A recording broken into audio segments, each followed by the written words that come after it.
Hello friends, good afternoon. সবাই তোমরা কেমন আছো?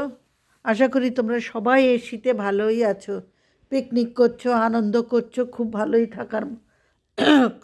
ভালোই থাকার কথা তোমাদের। আমার ঠান্ডায় গলা টলা বসে গেছে। আমার এমনিতেই ঠান্ডা খুব লেগে যায়, শীত না থাকলেও হয়, তাও লেগে যায়, আর শীতকালে তো একটু বেশিই লাগে। যাই হোক, তো আজকে আমি দেখো কি রান্না নিয়ে এসেছি তোমাদের কাছে। এটা নিয়ে এসেছি চিংড়ি মাছ দিয়ে পালং শাক। কীভাবে করেছি সেটাই তোমাদের সাথে আজকে আমি শেয়ার করছি। প্রথমে আমি এই পালং শাকটাকে, কাঁচা পালং শাকটাকেই, মানে সেদ্ধ করা না, এমনি পালং শাকটাকেই আমি শিলনোড়াতে বেটে নিচ্ছি। এটা আমার বাটছে আমার আমার কাজের মাসি আমাকে বেটে দিচ্ছে। এটা আমি বাটছি না, এটা আমার মাসি বাটছে। আমার বাড়িতে যে থাকে মাসি, সেই মাসি বেটে দিচ্ছে। তো যাই হোক, তো এটা বাটা হয়ে গেল।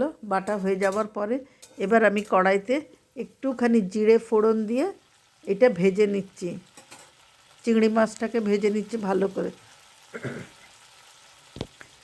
ভেজে নিয়ে যখন ভালোভাবে ভাজা হয়ে যাবে, তখন আমি এগুলোকে তুলে তারপরে আবার কিভাবে পালং শাকটাকে রান্না করব সেটাও আমি তোমাদের সাথে শেয়ার করব।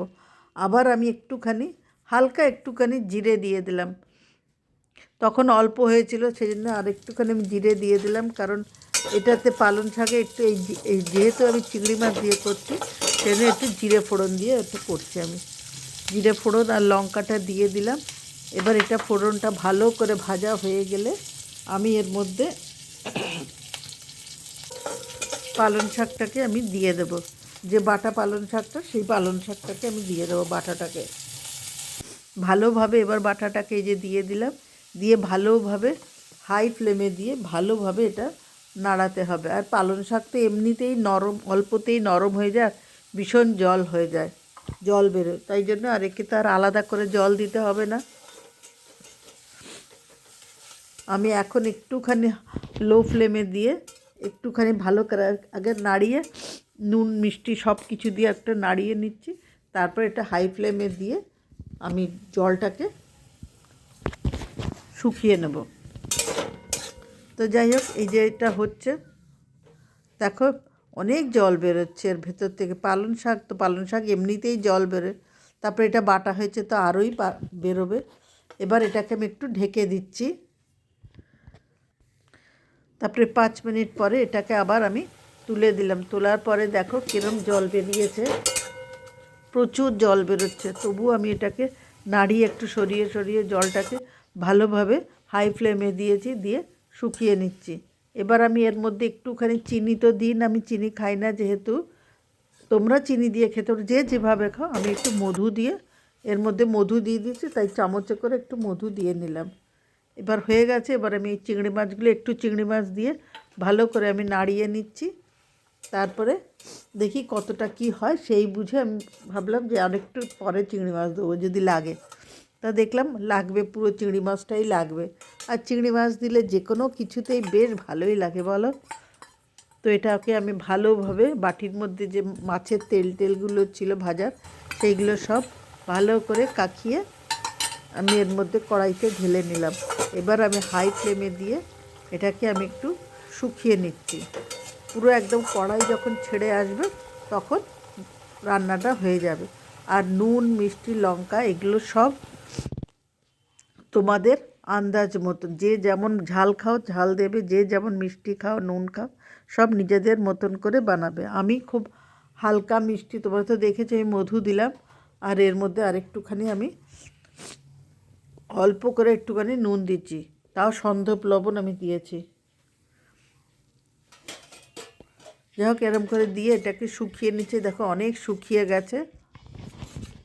হয়ে গেল আমার পালং শাক চিংড়ি। দেখো আরও শুকাতে হবে, তোমরা দেখো। যাই হোক, কীরম লাগলো আমার এই রান্নাটা তোমরা অবশ্যই জানাবে। আর তোমরা কিন্তু অবশ্যই নতুন বন্ধু পুরনো বন্ধু সবাই আমার পাশে কিন্তু থেকো। আর এই দেখো রান্না করতে করতে একটু লাস্টে একটু ধনেপাতা দিয়ে দিলাম, তাহলে আরও টেস্টটা সুন্দর হবে বলে। যাই হোক, আমি আর দেরি করছি না। তোমরা অনেকক্ষণ এইটা আমাকে দেখলে, আমার সাথে ধৈর্য ধরে দেখেছো। তার জন্য অসংখ্য ধন্যবাদ। তোমরা সবাই ভালো থেকো, সুস্থ থেকো, আর আমার পাশে সব সময় থেকো।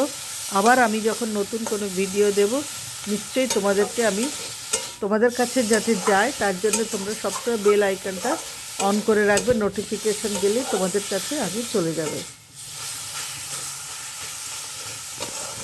ঠিক আছে, চলো টাটা। আবার একটা নতুন কোনো ভিডিও নিয়ে, রান্নার রেসিপির ভিডিও হোক কি যাই হোক, নিয়ে এসে তোমাদের সাথে আবার দেখা হবে খুব তাড়াতাড়ি। ঠিক আছে, চলো টাটা। তোমরা সবাই সুস্থ থেকো, ভালো থেকো। আর আমার এই রান্নাগুলোকে একটু কেমন লাগলো সেটা অবশ্যই জানাবে। যদি ভালো লাগে তাহলে সবার মধ্যে একটু, বন্ধুবান্ধব সবার মধ্যে একটু শেয়ার করে দিও। আর কিছুই বলবো না। আর চিংড়ি মাছটা আমার তো এটা ভীষণ টেস্ট হয়েছিল। আমি যখন ভাত দিয়ে খেলাম, গরম ভাতে এক থালা ভাত খেয়ে নেওয়া যাবে, এত সুন্দর টেস্ট হয়েছিল। ঠিক আছে, চলো টাটা। আবার নতুন কোনো ভিডিওর সাথে